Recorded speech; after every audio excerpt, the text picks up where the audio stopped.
¿Qué más? Hola, Bessie, ¿cómo va todo? Me encanta tenerlos por acá y a todos los Bessies que nos están escuchando. Muy contenta de estar aquí en Hola Bessie hoy. La invitación es a eso, a que seamos ciudadanos activos. Está en Santiago y allá lo saludo. Un abrazo de antemano y gracias por aceptar la invitación, Eduardo. Hola Diana, un abrazo. Feliz de estar acá y compartir contigo algunas palabras en torno a la innovación pública. Hola Bessie. Bienvenidos al espacio de charlas de ciudad e innovación creado por la Veeduría Distrital y Lab Capital para conocer más y mejor nuestra ciudad, nuestro vecindario, la comunidad de la que hacemos parte, los retos que enfrentamos, las soluciones que planteamos desde la innovación y cómo es que la Veeduría trabaja para que esta, nuestra ciudad, la de su vez y la suya, la de todos, sea nuestro espacio seguro, nuestro lugar feliz y la ciudad que queremos y merecemos. Hola, Bessie. Hola, Bessie. Hola, Bessie. Hola, Bessie. Vamos a escucharnos, vamos a entendernos, a conocer, a explorar, a innovar y a ser parte de la transformación permanente de nuestra ciudad. Sigan por favor, siéntanse como en su casa. Hola Bessie y bienvenidos a un nuevo episodio del podcast de la Veeduría Distrital y Lab Capital. Hoy, como siempre, tenemos un invitado muy especial y vamos a hablar de temas de innovación y de temas que tienen que ver con las políticas públicas y con la ciudadanía de Bogotá en general. Nuestro invitado es Mateo Moreno. Mateo, bienvenido. Hola Bessie. Bueno, muchas gracias por la invitación y es un placer estar aquí con ustedes. Mateo hace parte de Contradatos, es cofundador de Contradatos. Ya vamos a hablar de Contradatos, pero quería contarles antes que ellos estuvieron participando con nosotros, con el laboratorio de la Veeduría Distrital, en un ejercicio muy interesante hace un par de semanas con una comunidad de práctica. La comunidad de práctica es la comunidad de personas que ya han participado en algún momento en procesos de formación sobre innovación. Y era como un encuentro de todas estas personas que han estado ahí con inquietudes, con nuevas maneras de ver las cosas, y por eso tenemos en este episodio a Mateo para hablar un poquito de esa comunidad de práctica y cómo la vio. A ver, cómo la vio, cómo encontró en principio a las personas que ya habían participado en formación y de pronto se encontraron todos otra vez y qué encontraron, cómo les fue. Bueno, el taller estuvo muy chévere, nos hicimos preguntas muy profundas acerca de cómo nos comportamos, cómo tomamos decisiones, por qué tomamos las decisiones que tomamos y cómo eso afecta lo que entendemos por innovación. Y al final del taller nos hicimos una pregunta clave que era si la innovación es siempre buena y pertinente y por qué. Y eso nos permitió hacernos preguntas muy pertinentes a propósito de lo que cada uno y cada una hace en sus instituciones. Ya voy a ir a esa pregunta y a esas respuestas, pero hablemos un poquito de contradatos. Contradatos, uno está acostumbrado a veces a que los datos o la data, como le dicen ahora Mateo, son unos cuadros de Excel gigantes llenos de información, números por acá, casillas, celdas y tal, y de ahí, de esos datos que se obtienen en algunas partes, pues se toman decisiones o se resuelven cosas. ¿Cómo hace Contradatos para obtener esos datos y cómo hace para que esos datos no sean solamente un Excel y se queden en números? ¿Qué es lo que hacen? Bueno, nosotros Contradatos es básicamente primero una empresa, pero también sobre todo un espacio de pensamiento y creación donde llevamos dos mundos muy particulares. Uno, trabajamos con esos, como con la estadística más robusta de las investigaciones. Que de todas maneras hay que trabajarla. Hay que pues, trabajarla, claro, nos encanta, claro. Pero también nos encanta este mundo mucho más creativo de cómo proponer conversaciones en el espacio, activaciones, intervenciones artísticas participativas para que esos datos circulen de otra forma para la ciudadanía. Entonces digamos que combinamos esas dos cosas y las llevamos a conversaciones muy profundas en el espacio público y en diferentes espacios, ¿sabes? Ustedes llevan eso literalmente a la calle. A la calle. Ustedes se van para la muchos calle espacios, con sí. una información, vamos a decir, cualquier espacio público. Dame un ejemplo de cómo funciona uno de estos ejercicios en la calle, que le puede tocar a cualquier vez y que nos esté oyendo en cualquier momento, ve a Mateo y ahí está con su gente haciendo ¿qué? Bueno, pues hablemos, por ejemplo, sobre el amor, ¿sí? Entonces, el amor. Sobre el amor. Por Eso. ejemplo, hacemos conversaciones sobre muchísimos temas. Uno de las intervenciones que hicimos fue preguntándole a las personas cuál ha sido su beso en la boca más memorable, por ejemplo. ¡Ah, caramba! Y no te imaginas. ¿Eso hay estadísticas? Claro, pero fue hermosa la forma en la que empezamos a estructurar la conversación. Ok. Las personas estaban encantadas clasificando los besos por contexto. Entonces decía, fue confuso, si el beso fue deseado, si fue robado. Después por forma decían si fue chupeteado, baboso, seco, esquineado, una maravilla. Luego por intensidad decían si el beso fue distante, tímido, romántico o platónico. Además, nosotros jugamos con literatura, filosofía, muchas cosas. Ok. Las personas clasificaban sus besos. Pero no solo eso, sino se preguntaban, ¿qué le diría yo a esa persona de ese beso memorable? Nosotros cruzamos todos esos datos, vamos a diferentes en el espacio y estamos haciendo una investigación a propósito del amor, del cuerpo y cómo entendemos los besos. Eso es un ejemplo. Pero también trabajamos investigaciones, por ejemplo, a propósito de Transmilenio.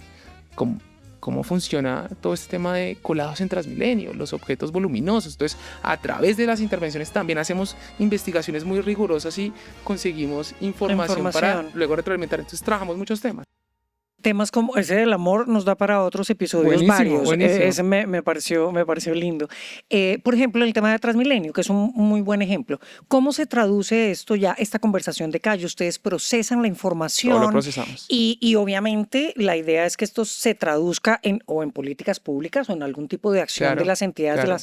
con las que están trabajando. ¿Cómo funciona ese proceso? Es decir, los veces que nos están oyendo ahora, ¿cómo se van a beneficiar de que ustedes un día se fueron al Transmilenio a ver el señor que subió el colchón o la secadora o la lavadora o el perro o lo que sea? Bueno, primero nosotros instalamos conversaciones en el espacio. A propósito de Transmilenio, con Secretaría de Cultura hacemos investigaciones bien interesantes y una de las cosas que hemos descubierto, por ejemplo, es el afán. Cómo el afán cambia o transforma la percepción que tenemos del transporte. Una de las cosas súper interesantes que descubríamos a propósito de un sesgo que se llama correlación ilusoria es si tú estás de afán, sientes que el semáforo está en contra tuyo. Absolutamente. Pero es que eso está comprobado que todos y todas están en científicamente. contra mía. O sea, el afán, la lógica del afán en nuestra ciudad, viendo afán, cambia y transforma la forma en la que no solo percibimos el transporte, sino nos relacionamos unos con otros. Entonces, esto es muy interesante porque no estamos diciendo que el afán es la única variable a partir de la cual se hacen riñas, discusiones, no, pero es muy interesante entender como ciudadanía cómo el afán afecta la forma en la que podemos discutir, pelear o tener problemas con otras personas en el espacio. Entonces, hacernos consciente del afán que podemos llevar es súper interesante y todo eso lo investigamos, ¿sabes? Pero fíjese que Mateo dice una cosa muy interesante y esto le debe haber pasado a cualquier persona que nos esté oyendo, que va de afán en cualquier lado, se encuentra con alguien que conoce y la saluda. ¿Qué hubo, Mateo? ¿Qué más? Andrea, ¿qué más? Y sale uno disparado y después dice, oye, me encontré con esta iba de afán, no la vi, no la saludé, mi interacción cambia completamente. Y no es que yo no quiera a la persona o que no me dé gusto saludarla, sino que de verdad es que voy de afán. Y eso cambia completamente la interacción. Investigamos ese Bonito tipo de eso. cosas y nos interesa entender una variable independiente como el afán, cómo afecta la forma en la que nos relacionamos como ciudadanía. Entonces, son el tipo de investigaciones que hacemos. O sea, eso nos encanta hacer ese tipo de... Y ese Bessie que nos está oyendo, que acaba de caer en cuenta que le pasó eso en Transmilenio o algo, ¿cómo se va a beneficiar directamente de todos estos resultados que se obtienen a través de sus conversaciones de calle y de lo que hace Contradatos? ¿En qué le va a beneficiar a esa persona el trabajo tan bonito y tan interesante que ustedes hacen? Bueno, lo primero que hacemos es que todos los datos que conseguimos y recolectamos vuelven a la ciudadanía, nuestras intervenciones participativas, y vuelven con acciones muy claras y reflexiones muy específicas sobre cómo podemos actuar al respecto. Ok. Solo para darte un ejemplo. Y que aquí es beneficiarse es también cambiar la forma en la que reflexionamos y conversamos. Te voy a dar un ejemplo. Ok. Salimos a calle y le preguntamos a las personas, ¿qué tan dispuesto estás a dialogar con una persona en un momento de tensión en el espacio público? 9 de cada 10 personas nos dice que está súper dispuesta. Son los y las mejores ciudadanos y ciudadanas. Pero le preguntamos, ¿qué tan dispuesto estaría el resto de habitantes de la ciudad? Ujú. Nada. Los habitantes, No. el resto de habitantes, malas personas, maleducadas, les falta cultura, terrible. Ok. Entonces le decimos, mira, que en una dispersión que hacemos de datos, todos y todas creemos que somos muy buenos ciudadanos. Y pero el resulta resto que son no. terribles.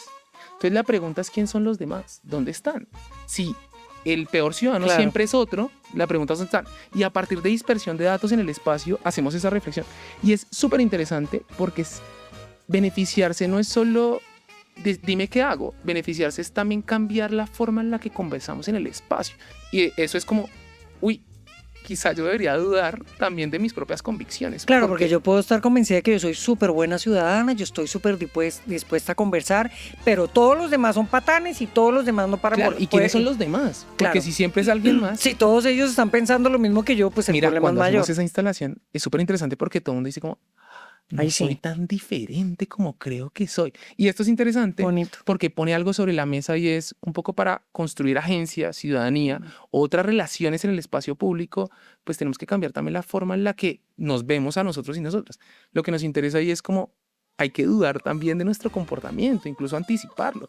Sí, o sea, si Bogotá fuera una ciudad en la que todos manejaran como creen que manejan, sería un paraíso. Y es así, les mostramos la verdad. imagen y todo el mundo se Yo ríe. manejo perfecto, pero el Yo resto manejo- son unos atarbanes, dicen Claro, uno. y entonces eso plantea una lógica en la que construir ciudadanía es también dejar de estar tan convencidos de quiénes somos. Y eso Ok. es súper, y damos datos, es súper interesante. Tengo 100 ejemplos sobre eso que es Vamos muy a, interesante. vamos a ir a hablar más de ejemplos, pero quería hablar del tema que hablamos al inicio, y es esa pregunta que ustedes plantean, que es muy interesante sobre innovación, y es si siempre es buena la innovación, porque nosotros hablamos de innovación y en Lab Capital, en La Veeduría, en este podcast, hablamos mucho de innovación, pero también cuestionarse, oiga, ¿será que eso sí es tan bueno o siempre sirve? ¿Cuál es la respuesta que me puede dar sobre eso? Si Mira. es que hay una sola, porque no lo creo. No, hay muchas respuestas, pero te digo lo que hemos construido al respecto, y es la innovación, digamos, es un concepto que es muy amplio, ¿sí? Entonces la innovación siempre se ve como buena o pertinente. Y una de las cosas que pusimos en el taller es que hay un sesgo que se llama sesgo de novedad. Entonces el cerebro tiende a algo que es nuevo o diferente, el cerebro tiende a decir, esto es más interesante, es Pero bueno, un minuto, vale la eso pena. es lo que llamamos lo que ustedes llaman el sesgo cognitivo. Claro. O sea, mi muchos cerebro sesgos, claro. y el cerebro de nosotros está habituado a que lo nuevo es más bacano, más chévere. Estamos estrenando cubitos de los micrófonos. Exacto, Eso está súper más. exacto. En este caso sí, Exactamente. pero en este. En Pero no este, en todos. Pero no en todos. Ajá. Entonces la pregunta es, ¿cuál es el criterio para hacerlo? Si todo nos aparece, todo lo diferente se nos aparece como mejor, la pregunta es, pues, ¿qué es pertinente y qué no? Un ejemplo sencillo. Ajá. Mira, a mí me encanta cocinar y yo he intentado transformar la sopa de mi abuela durante años. Y es como, y me cansé y dije, no, la voy a hacer idéntica. O sea, ya no más, no necesita cambio. La sopa tal y como está es perfecta, pero siempre por esa pulsión de pensar que todo cambio es bueno y pertinente, entonces queremos cambiarlo todo. Y parte de lo que instalamos en el taller es, parte de que la innovación tenga sentido es también preguntarse dónde sí y dónde no. Ok. Y ese criterio es fundamental para uno tomar decisiones. Hay un dicho también muy popular que es, si no está dañado, no lo arregle. Estamos en Hola Besi, el podcast de la Veeduría Distrital y Lab Capital.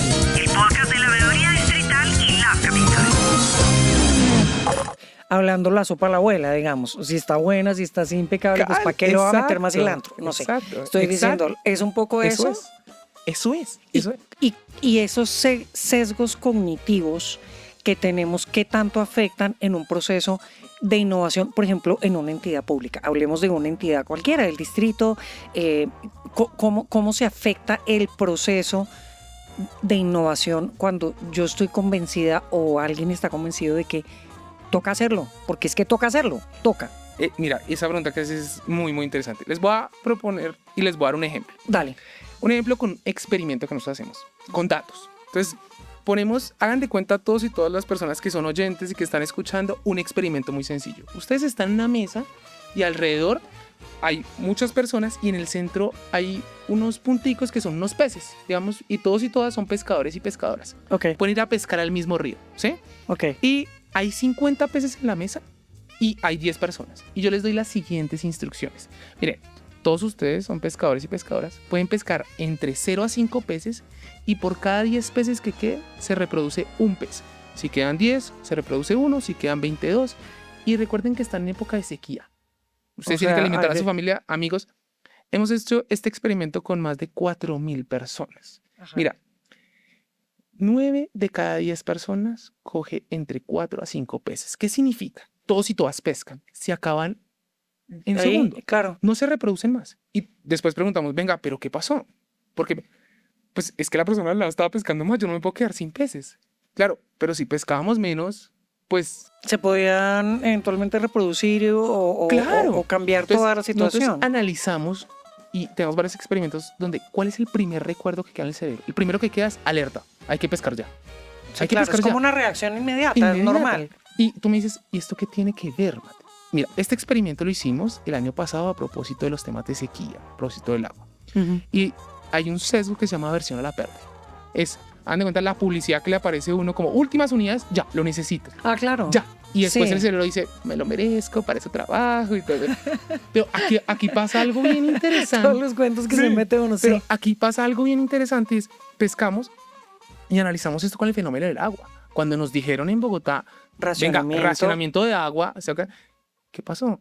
Empezamos a guardar agua en En botecita. baldes. Y uno dice, ¿por qué se incrementa el consumo de agua cuando nos dicen que hay que bajarlo? Aversión a la pérdida. Porque acumulamos más de lo que realmente necesitábamos. Claro, Por entonces- la reacción que dice Mateo. Tú ves, porque analizamos con desviación estándar recogiendo los datos del experimento, y la desviación estándar, muy sencillo, me dice es, tú coges 0, tú 5, 0, 5, la desviación estándar es altísima. ¿Y qué quiere decir? No solo consumimos más, sino que somos más inequitativos. Y esto es bien interesante con el segundo, porque a propósito del agua nos permitía explicar es qué hacemos con la aversión a la pérdida, y combina el sesgo que hablábamos de yo no me equivoco, los demás sí, Claro. con la aversión.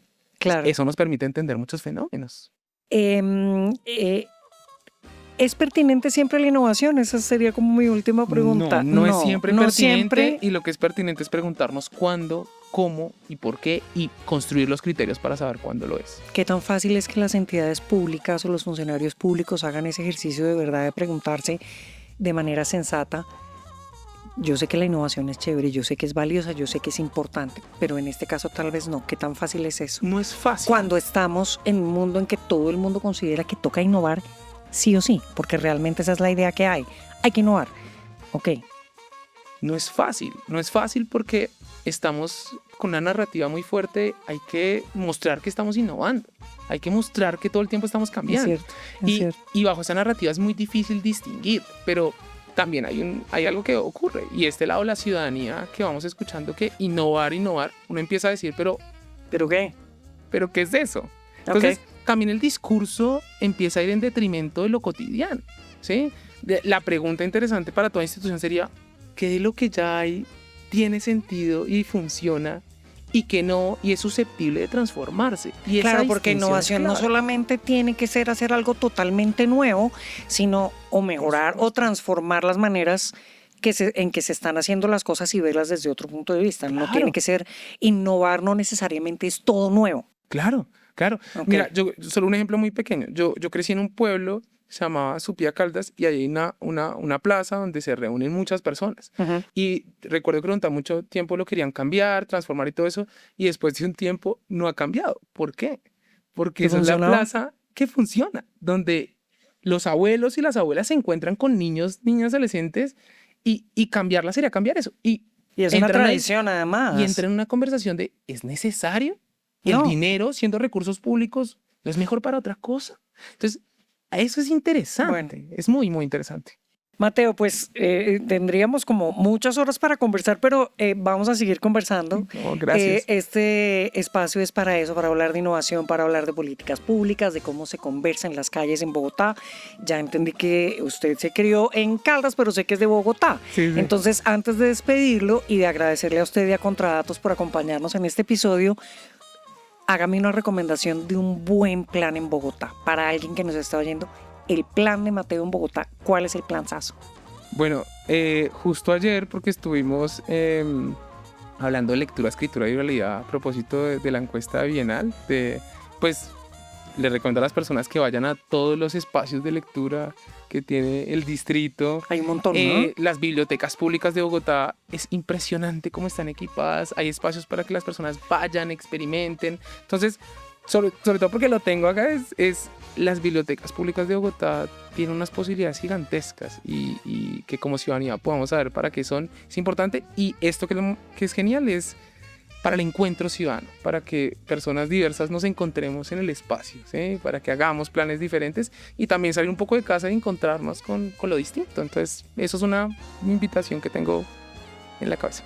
Mateo, gracias. Gracias a ustedes y nada, que tengan un gran día y que Aquí nos volvemos a encontrar con Contradatos, con Mateo Moreno, con todos los veces que nos están viendo, que nos están escuchando.